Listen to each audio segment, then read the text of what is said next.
Sir Pawan fans Bunny fans వీరిద్దరి మధ్య ఒక కాంట్రవర్సీ అందరికీ తెలిసింది. అయితే ఈ కాంట్రవర్సీ ఎప్పటికప్పుడు అయిపోయింది ఎండ్ అయిపోయింది అనుకున్నట్టే ఉంటుంది, మళ్ళీ స్టార్ట్ అవుతుంది. ఇప్పుడు రీసెంట్గా మళ్ళీ వీరమల్లు సినిమా రిలీజ్ నేపథ్యంలో మళ్ళీ సోషల్ మీడియా వేదికగా బన్నీ ఫ్యాన్స్ పవన్ ఫ్యాన్స్ మధ్య ఒక వార్ లాంటిదే నడుస్తుంది. అసలు ఎందుకు వీళ్ళిద్దరి మధ్య అలా నడుస్తుంది, అసలు దీన్ని ఏం చెప్తారు దీనికి?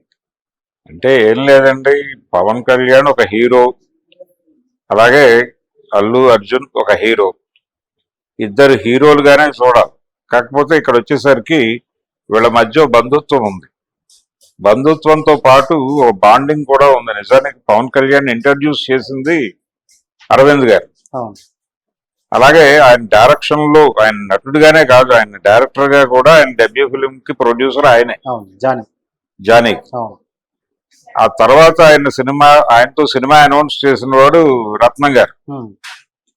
అది ఆగింది, అది సెట్స్ కి కూడా వెళ్ళలేదు, వెళ్లకుండానే ఆగింది. సో అది ఒకటే సినిమా ఆయన డైరెక్ట్ చేసింది. కాబట్టి హీరోగాను డైరెక్టర్ గాను ఆయనకి పరిచయం చేసినటువంటి ప్రొడ్యూసర్ గా అరవింద్ గారి మీద ఒక గౌరవభావం ఉంది ఆయనకి. సరే, అది పక్కన పెట్టేస్తే ఈ బంధుత్వం ఉంది. ఈ బంధుత్వం కూడా అంటే ఒక దశ వరకు అల్లు అర్జున్ కూడా మెగా కాంపౌండ్ హీరోగానే మాట్లాడుతూ వచ్చింది సమాజం. ఆయన కూడా అలాగే అడ్మిట్ చేశాడు. వాళ్ళ ఫంక్షన్స్ కి వీరి ఫంక్షన్స్ కి వారు పెడుతూ ఉండేవారు. ఇదంతా ఒకే కుటుంబంగా నడిచింది. ఆ తర్వాత అల్లు అనేటువంటి బ్రాండ్, ఆ ఇమేజ్ కోసం ఒక ప్రయత్నం మొదలు పెట్టారు వాళ్ళు. ఆ సందర్భంగా ఈ మెగా హీరోలు అనేటువంటి ఒక ట్యాగ్ లో నుంచి తను బయటకు వచ్చేసాడు. బయటకు వచ్చి ఏఏ అనేటువంటి ఒక అల్లు అర్జున్ అనేటువంటి ఒక ఏఏ అనేటువంటి 2 లెటర్స్ ని పాపులర్ చేసేటువంటి ప్రయత్నం చేశారు. ఆ ప్రాసెస్ లోనే అల్లు ఎంటర్టైన్మెంట్స్, అల్లు స్టూడియోస్ ఇలా నడుస్తోంది వ్యవహారం.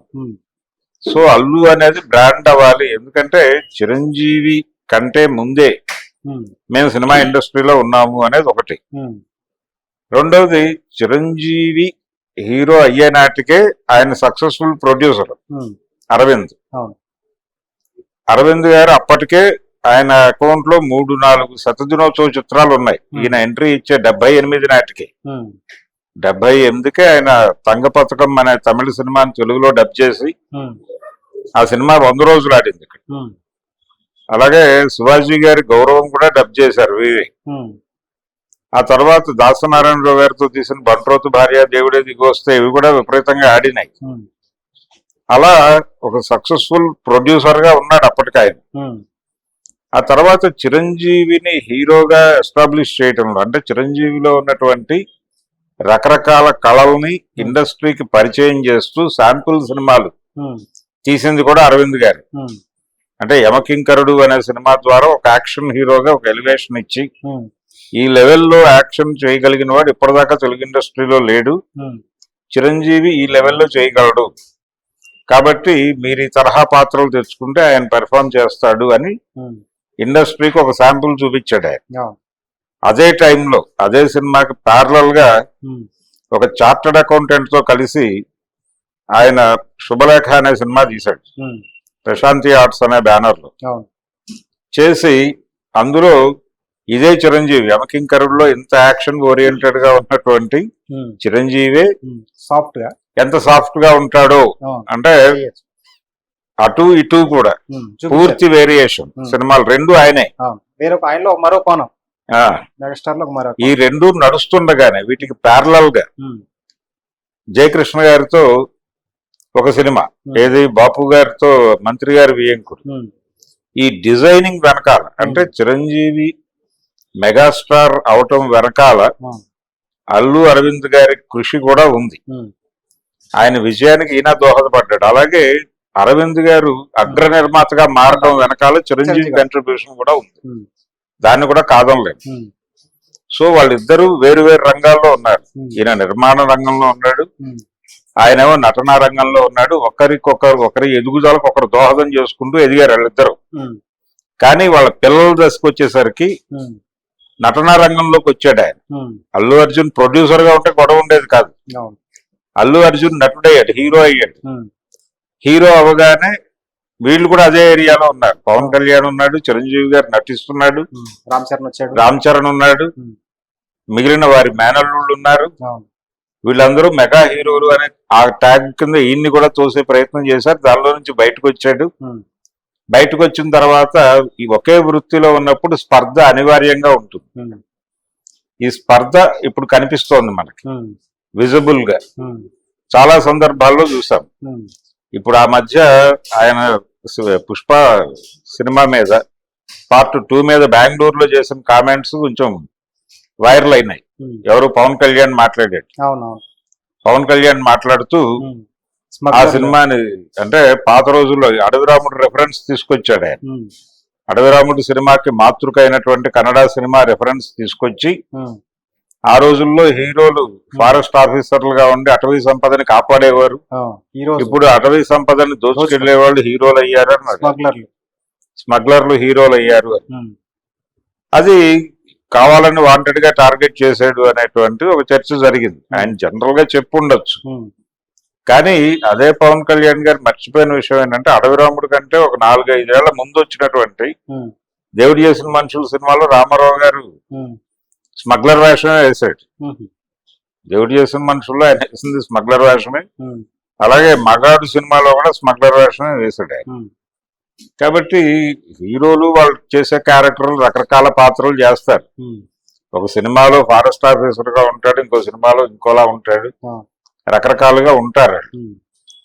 కాకపోతే ఆ పోలిక జనరల్ గా మాట్లాడాడు ఆయన, అది పర్సనల్ గా తీసుకున్నారు. తీసుకుని ఆ సందర్భంగా గొడవ నడిచింది. ఈ ఘర్షణ నడుస్తుండగానే ఆయన అంటే ఈ సంధ్యా థియేటర్ ఇన్సిడెంట్, ఆ ఇన్సిడెంట్ జరిగినప్పుడు చిరంజీవి గారు వెళ్ళాడు. చిరంజీవి, నాగబాబు ఇద్దరు కలిసి, ఇతను అప్పటి కస్టడీలో ఉన్నాడు, జైల్లో ఉన్నాడు. ఇతను అరెస్ట్ అవగానే వాళ్ళిద్దరూ ఇంటికి వెళ్ళారు. అంటే చిరంజీవికి నాగబాబుకి స్పష్టంగా తెలుసు అతను ఇంట్లో లేడు అని. ఎవరు? అల్లు అర్జున్ లేడు, అరవింద్ గారు ఆయన్ని బయట తీసుకురావడం కోసం తిరుగుతున్నాడు. వీళ్ళిద్దరూ వెళ్ళి ఆ ఇంట్లో ఉన్నటువంటి ఆడవాళ్ళకి వాళ్ళకి ధైర్యం చెప్పి వచ్చారు, మేము ఉన్నాం అని. మర్నాడు అతను రిలీజ్ అయ్యి వచ్చాడు. రిలీజ్ అయ్యి వచ్చినప్పుడు చిరంజీవి గారి వైఫ్ వెళ్ళింది, అంటే అతను మేనత్త. ఆవిడ వెళ్ళి పరామర్శించి వచ్చారు, కానీ చిరంజీవి గారు అలా. అలాగే అదే రోజు సిటీకి వేరే పని మీద పవన్ కళ్యాణ్ వచ్చాడు విజయవాడ నుంచి. ఆయన వీళ్ళ ఇంటికి వస్తాడని ఒక ప్రచారం జరిగింది, వెళ్ళలేదు. కనీసం దాని గురించి ఎక్కడా మాట్లాడే ప్రయత్నము చేయలేదు. అసలు ఎవరూ మాట్లాడలేదు. మాట్లాడే పరిస్థితి కాదు అనేది అర్థం చేసుకోవాలి. అలాగే అక్కడికి వచ్చిన ఇండస్ట్రీ పెద్దలు కూడా ఆయన పరామర్శించి వెళ్ళిపోయారు, కానీ ఎవరు మీడియా ముందుకు వచ్చి మాట్లాడలేదు. మాట్లాడితే అతన్ని సమర్థిస్తూ మాట్లాడాలి. జరిగిన సంఘటనకి నెగిటివ్ అవుతుంది, ప్రభుత్వానికి కాదు, అసలు జరిగిన సంఘటనకే ఇబ్బంది అవుతుంది. దాని గురించి నెగిటివ్ గా ఎలా మాట్లాడతారు వీళ్ళు? కాబట్టి ఏమీ మాట్లాడకపోవటమే అక్కడ తీసుకోవాల్సినటువంటి నిర్ణయం. అదే చేశారు అందరూ. మీడియా కెమెరాలన్నీ అక్కడ మోహరించినప్పటికీ ఎవరూ మాట్లాడలేదు, కలిసి వెళ్ళారు అంతే. ఆయనకు ధైర్యం చెప్పి వెళ్ళారు, మేము ఉన్నాం అని. అంతకుమించి ఒక్కళ్ళు మీడియా ముందుకు వచ్చి మాట్లాడే ప్రయత్నం ఎవరూ చేయలేదు. అందరూ వెళ్ళిపోయాక ఇతనే మాట్లాడాడు, అల్లు అర్జునే మళ్ళీ మీడియా ముందుకు వచ్చి మాట్లాడాడు. సో చిరంజీవి ఈ మాట్లాడాల్సి వస్తుంది అనే ఉద్దేశంతోనే ఆ రోజు అవాయిడ్ చేశాడు, కానీ ముందు రోజు వెళ్ళి పరామర్శించి వచ్చాడు. సో వాళ్ళకి ఇంటర్నల్ గా ఏదో ఉందని నేను అనుకోవడం లేదు. వాళ్ళ బంధుత్వం బానే ఉంది. అంటే ఆ కుటుంబానికి ఏదైనా ప్రాబ్లం వస్తే ఈ కుటుంబం వస్తుంది, ఈ కుటుంబానికి ఏదైనా ప్రాబ్లం వస్తే వీళ్ళు వస్తారు. అది ఆ రిలేషన్స్ ఉన్నాయి వాళ్ళ మధ్య. కాకపోతే వృత్తిపరమైన స్పర్ధ కూడా దీంతో పాటు ప్యారలల్ గా ఉంది. ఆ స్పర్ధ మనకు అప్పుడప్పుడు ఇలా అభిమానుల రూపంలో విజిబుల్ గా కనిపిస్తూ ఉంటుంది. ఇప్పుడు ఈయన సినిమా రిలీజ్ అవుతున్న సందర్భంగా ఇక్కడ చాలా మంది వ్యాఖ్యానాలు ఏంటి, పవన్ కళ్యాణ్ అభిమానులు మీడియా ముందుకు వచ్చినప్పుడు మాట్లాడుతున్న మాటల్లో మెజారిటీ పుష్ప రికార్డులను బద్దలు కొట్టేస్తుంది, ఇండస్ట్రీలో ఇప్పటి వరకు ఉన్న ఏ రికార్డు మిగలదు అని మాట్లాడేస్తున్నారు. అయితే పుష్ప రికార్డుని ఇది బద్దలు కొట్టగలదా లేదా అనే దగ్గర ఒక చిన్న లాజిక్ ఏంటంటే, అది పాన్ ఇండియా రిలీజ్, అది హిందీ మార్కెట్ లో చాలా ఎక్కువ డబ్బులు కలెక్ట్ చేసింది. అంటే పుష్ప పార్ట్ 1 కంపారిటివ్ గా ఇక్కడ కంటే అక్కడే ఎక్కువ కలెక్ట్ చేసింది. 2 కూడా ఇక్కడ కంటే అక్కడే ఎక్కువ కలెక్ట్ చేసింది. అవును. ఫైనల్ గా వాళ్ళు 1800 క్రాస్ చేశారు, 1800 కోట్లు క్రాస్ అయింది అనేది ఫైనల్ రిపోర్ట్, క్లోజింగ్ రిపోర్ట్. అవును. సో ఈ సినిమా రికార్డులు బద్దలు కొట్టాలంటే 1900 కోట్లు కలెక్ట్ చేయాలి. ఇది పాన్ ఇండియాలో రిలీజ్ అవుతోందా అనేది ఇప్పటికీ చాలని విషయం. అంటే తెలుగు స్టేట్ లో చెప్తున్నారేమో అభిమానులు అనుకోవచ్చుగా మీరు. తెలుగు స్టేట్స్ లో కూడా అది బాగానే కంట్రిబ్యూట్ చేసింది ఆ సినిమా కంపారిటివ్ గా. అంటే ఇప్పుడు వీళ్ళు టార్గెట్ చేస్తున్నటువంటి వెరీ ఫస్ట్ డే 80 to 100 అంటున్నారు. ఈ ఫిగర్ ని అది అధిగమించిన పరిస్థితి ఉంది. పెరిగితే పెరగచ్చు, తగ్గితే తగ్గచ్చు, ఏదైనా జరగచ్చు. కానీ ఆ రికార్డును బద్దలు కొట్టేస్తాం మేము అని చెప్పడం, ఆ మాట ఎప్పుడైతే బయటకు వచ్చిందో ఆటోమేటిక్ గా వీళ్ళు అలర్ట్ అవుతారు. అవి కౌంటర్ స్టేట్మెంట్లు ఉంటాయి. అభిమానులు అన్నప్పుడే దానిలో ఒక రకమైన ఒక అంటే వాళ్ళు కమిటెడ్ గా ఉంటారు. అక్కడ ఏదైనా చిన్న తేడా చెప్పినా కానీ వాళ్ళు వెంటనే అటాక్ చేస్తారు. అవతల మనిషిని అభిమానించినా అటాక్ చేస్తారు. అంటే ఒక పాజిటివ్ అభిప్రాయం కొంతమంది మీద ఉంటుంది అభిమానులు. అయినప్పటికీ వాళ్ళు ఎప్పుడైనా ఒక తప్పు చెబితే రికార్డులకు సంబంధించి బలానా సెంటర్ లో ఈ హీరో సినిమా కంటే కూడా ఆ హీరో సినిమా ఎక్కువ చేసింది అని ఎవరన్నా చెప్పగానే వెంటనే అటాక్ చేసి గౌరవంగానే, సార్ మీరు ఇలా మాట్లాడారు కానీ ఆ సెంటర్ లో ఈ సినిమా ఇంకొక 2 షోలు అదనంగా డబ్బులు వచ్చినాయి, ఇదిగోండి DCR కాపీలు అని కూడా పంపించే పరిస్థితిలో ఉంటారు వాళ్ళు. అభిమానం అంటే అదే. కొంచెం కొంచెం పిచ్చిగా ఉన్నారు అనిపించే లెవెల్లో ఉంటారు. అదే నడుస్తోంది ఇప్పుడు, అదే చూస్తున్నాం మనం. వీళ్ళు ఎప్పుడైతే రికార్డులు అని చదివారో చదవగానే వాళ్ళు అలర్ట్ అయిపోయారు. అలర్ట్ అయిపోయి ఖండన ప్రకటనలు ఇస్తున్నారు. ఈ ఖండనలు ఇవన్నీ కామనే.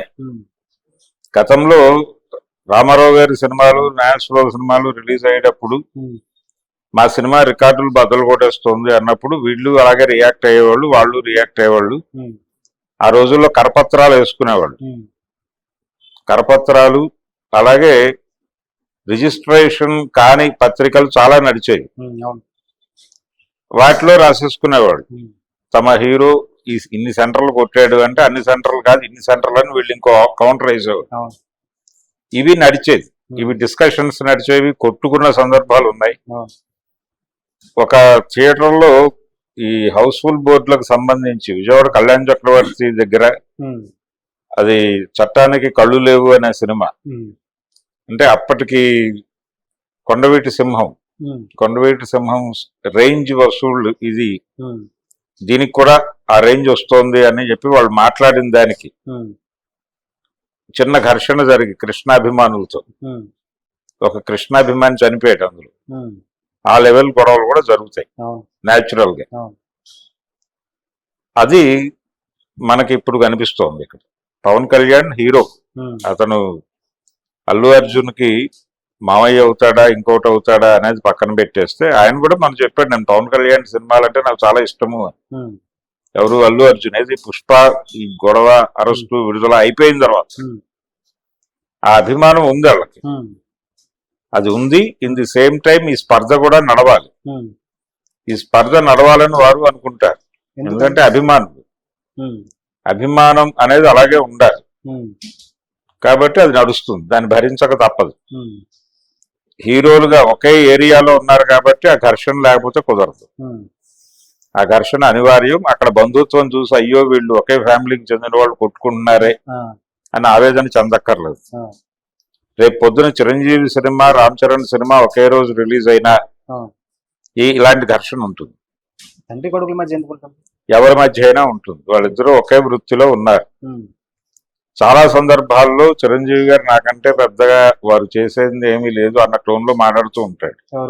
అంటే డాన్సులు ఇలాంటి కొన్ని స్పెషల్ ఇవి ఉన్నాయి క్రాఫ్ట్స్ ఆయన దగ్గర. ఆ ఏరియాలో నన్ను మ్యాచ్ చేశాడు అంటాడు తప్ప అధిగమించేశాడు అనే మాట ఎప్పుడు అందా. మ్యాచ్ చేస్తున్నాడు, అది నాకు ఆనందం కలిగిస్తోంది అనే అంటాడు చిరంజీవి. అంటే చాలా మార్జిన్ తీసుకుని మాట్లాడతాడు ఆయన. ఉమ్, ఆ మార్జిన్ తీసుకుని మాట్లాడటంలోనే వృత్తిపరమైన ఆయనకు కొడుగ్గా ప్రేమ ఉంటుంది, ఉమ్, కానీ వృత్తి వేరు. ఉమ్. అక్కడికి వచ్చేటప్పటికి అక్కడికి వచ్చేసరికి మళ్ళీ పోటీ. పోటీయే. ఆ, ఈ పోటీ చాలా మంది మధ్య కనిపిస్తుంది. అవును. చాలా మంది తండ్రి కొడుకులు హీరోలు అయినప్పటికీ వాళ్ళ మధ్య ఒక వృత్తిపరమైన స్పర్ధ ఉంటుంది. ఉంటుంది. ఉమ్, అలాగే అలాంటి స్పర్ధే చూస్తున్నాం మనం ఇప్పుడు. అర్జున్ ఉమ్, అల్లు అర్జున్. పవన్ కళ్యాణ్ ఉమ్, అభిమానుల మధ్య, అల్లు అర్జున్ పవన్ కళ్యాణ్ అభిమానుల మధ్య ఉమ్, అంతకు మించి ఏం కాదు. ఈ ప్రతి ఇద్దరు హీరోల అభిమానుల మధ్య ఉంటుంది. ఉమ్, ఇప్పుడు ఆల్రెడీ ఒక రికార్డు కొట్టేసినటువంటి హీరో అభిమానులుగా వాళ్ళ మీద ఆ ప్రెషర్ ఉంటుంది. ఇలాంటి పెద్ద హీరోల ఉమ్, సినిమాలు సినిమాలు రిలీజ్ అయిన ప్రతిసారి ఉమ్, మేము రికార్డులు, ఇండస్ట్రీ రికార్డులు తిరగరాయబోతున్నామని వీళ్ళు అంటారు. ఉమ్, మీ వల్ల కాదు అని వాళ్ళు అంటారు. అంటారు. అయితే ఇది అంతకు మించి మరింత ముందుకెళ్ళి అరెస్టుల వరకును రకరకాల పోస్టులు పెట్టడం, ఇబ్బంది పడేలాగా పోస్టులు పెట్టడం, అభిమానులు చేయడం, ఇదంతా అంటే జరుగుతుంది. సోషల్ మీడియా వార్ నడుస్తోంది ఆ, కాబట్టి సైబర్ క్రైమ్ ని అప్రోచ్ అయ్యి వీళ్ళు మమ్మల్ని గాయపరుస్తున్నారు, హర్ట్ చేస్తున్నారు, అవాస్తవాలు సర్క్యులేట్ చేస్తున్నారు ఉమ్, అని పెట్టుకోవడానికి అవకాశం ఉంది. ఉమ్, కాబట్టి అప్రోచ్ అవుతున్నారు. వాళ్ళు కూడా ఇది సీరియస్ గా తీసుకుని ఉమ్, ఇదేదో ప్రోబ్ చేస్తారని నేను అనుకోవడం లేదు. కానీ ఒక హడావిడి, లీగల్ గా కూడా ఒక హడావిడి చేసే ప్రయత్నం చేస్తున్నారు. ఉమ్. ఈ ప్రయత్నం ఎక్కడ దాకా పెడుతుంది అనేది చూద్దాం. చూడాలి. Okay sir, thank you. Pawan versus Bunny fans మధ్య మన వివాదం గురించి మీకు చాలా క్లియర్గా వివరించే ప్రయత్నం చేశారు. Thank you. Thank you.